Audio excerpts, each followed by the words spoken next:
Well, the next segment after those two was the main event. Cena versus Rollins, Kane, and Orton in a 3-on-1 handicap match. And this really didn't even last long. Cena was doing relatively well, but at one point the numbers game he couldn't overcome it. And Kane ended up, even though, and this is the ironic thing, even though Cena couldn't overcome the numbers game, he still ended up technically winning this match because Kane was apparently in the ring for too long and got his team disqualified.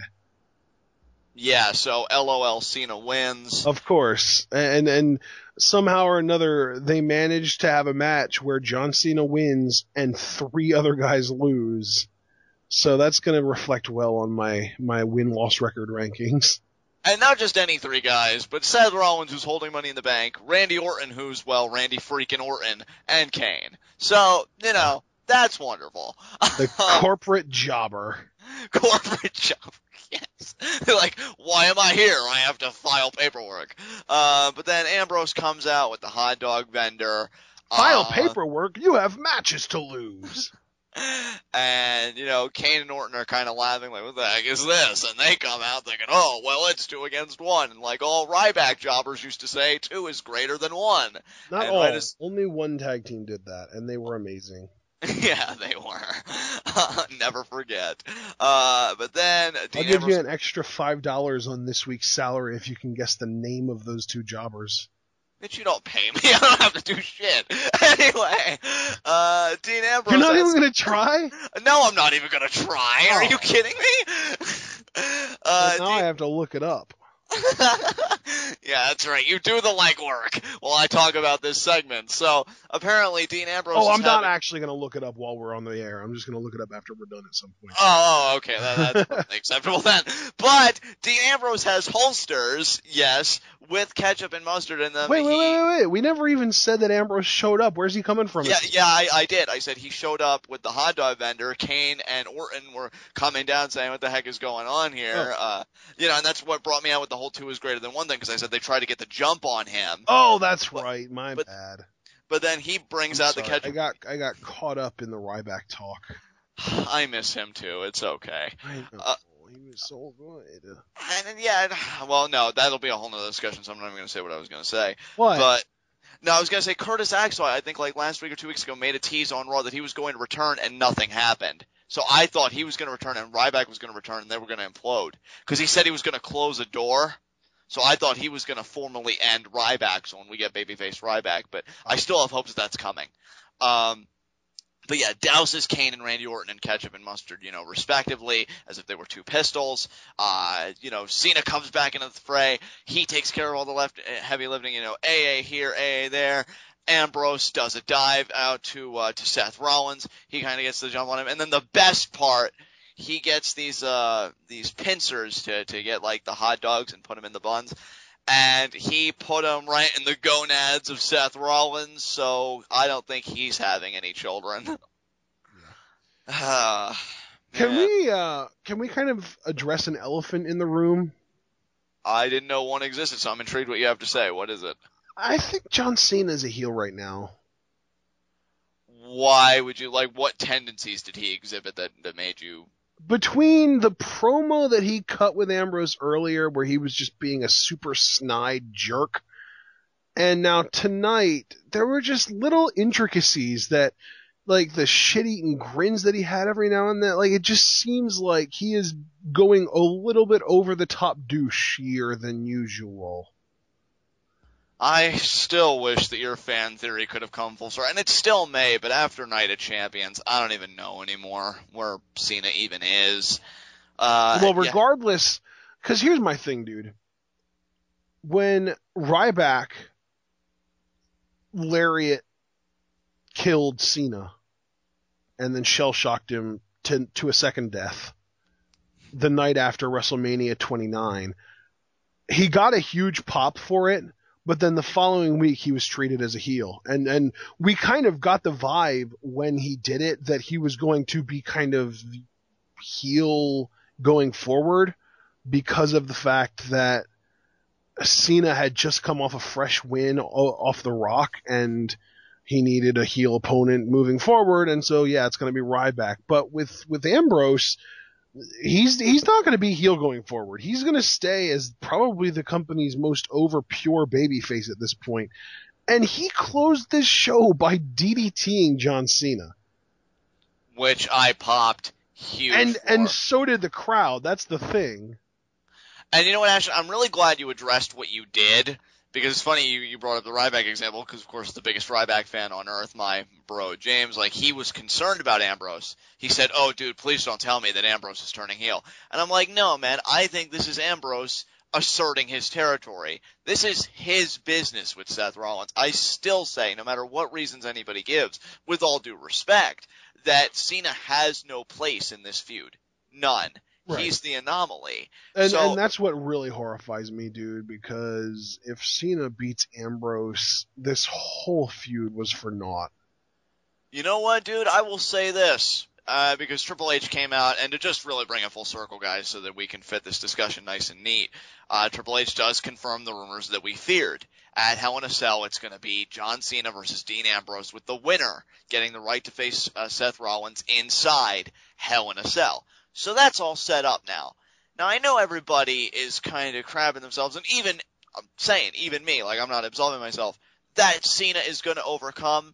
But I will let it be known right now, even before preview predictions, I am all Ambrose, I should say. I am all in that he is beating John Cena, because I cannot fathom the taste in my mouth if John Cena beats Dean Ambrose. I will be sickened beyond belief. Because John, get the Tums ready, because you're about to get some hardcore indigestion. And that is bull.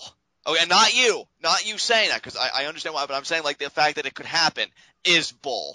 Okay, because Ambrose and Rollins have built this. This is theirs. I am not. You mean kind of like how John Laurinaitis versus CM Punk was theirs?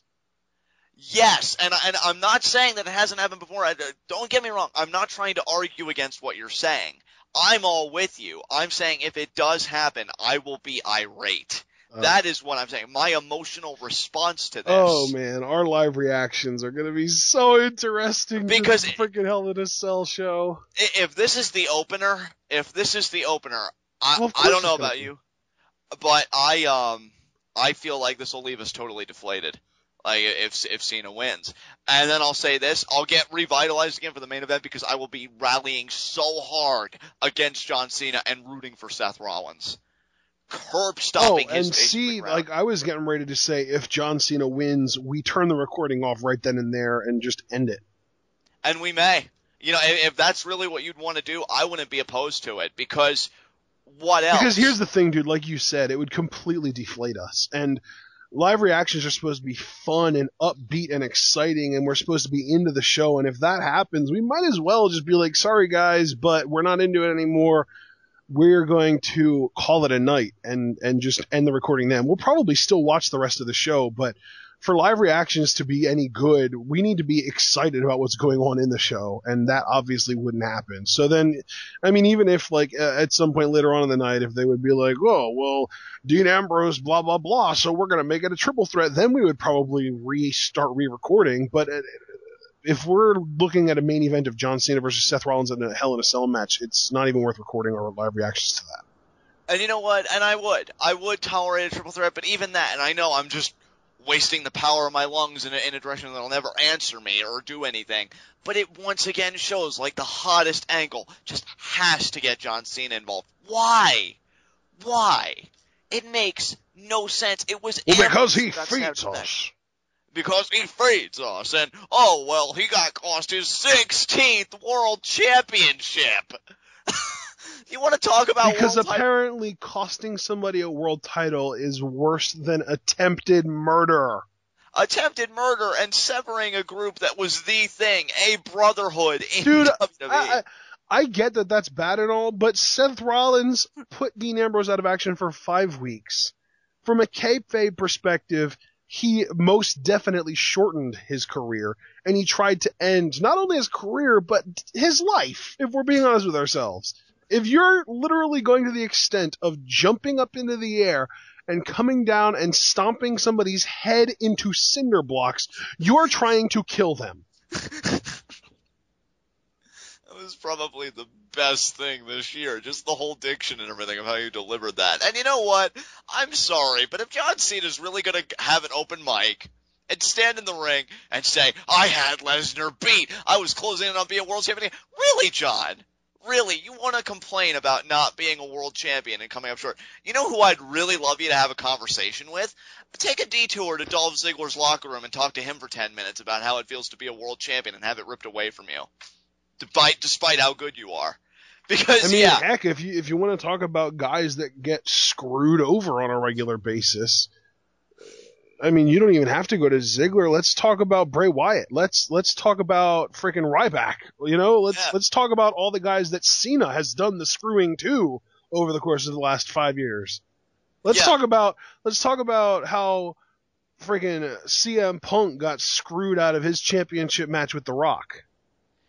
Because, Cena, all this complaining that you're doing and eating off of Ambrose's plate. Well, you go ahead and finish, and then I'll say something. I was going to say, you've officially become on par with that disgruntled teenager at Christmas who actually takes to Twitter to complain about, oh, I got the white iPhone when I really wanted the black one. That's what you sound like. Nobody cares about your problems. I don't. You have no legitimacy here. Yeah, and what I was getting ready to say is, while we're talking about guys getting screwed over for world championships, maybe John Cena needs to take a step back, not just from Raw, not just from WWE, from the wrestling business as a whole, and maybe travel up to Seattle, Washington, and maybe pay a visit to Daniel Bryan.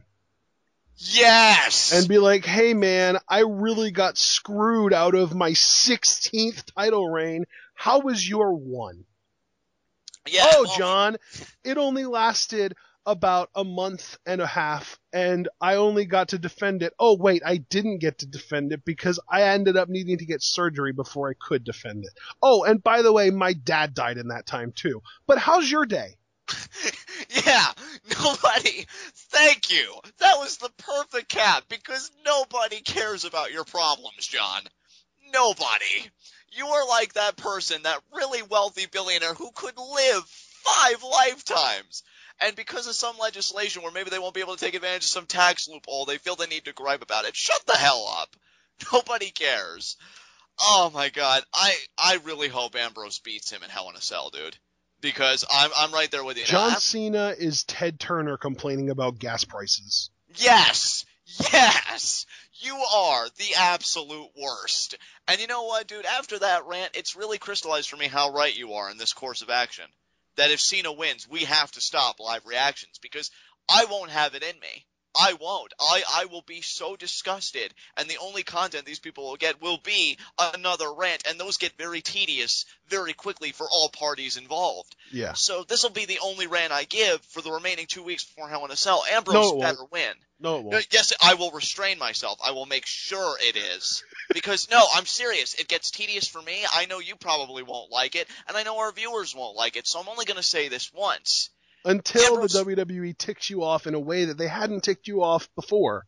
And then you realize that you have to say something different to add on to it. Are we saying with this angle, or are we just saying in general? Because I'm not saying... saying... No, I'm saying with this angle. There are so many more ways that the WWE is going to find to tick us both off. No, I'm gonna restrain myself. I'm giving everybody my word on air. I will restrain myself. I will be good. But I'm only going to say this once. Ambrose... don't laugh. I'm being serious. Ambrose better win. Because, again... Cena has no place here. No right. Ambrose needs to get his comeuppance inside that cell. That's the only end of this story that I think anybody will accept. If that doesn't happen, well, I guess LOL Cena wins, and then I'm just going to hope that Rollins can pull it out. But then why should I be rooting for a heel to win and have the Authority come out on top yet again? You know, I just want to see Ambrose standing atop that cell, taking in the adulation that he deserves, and getting that payoff. So that's all I'm going to say about it. Is that Ambrose really better win, and I'm pulling for him harder than I think I've ever pulled for anybody in recent memory to win this match. So, there you go. There you go. Well, that is the end of Raw.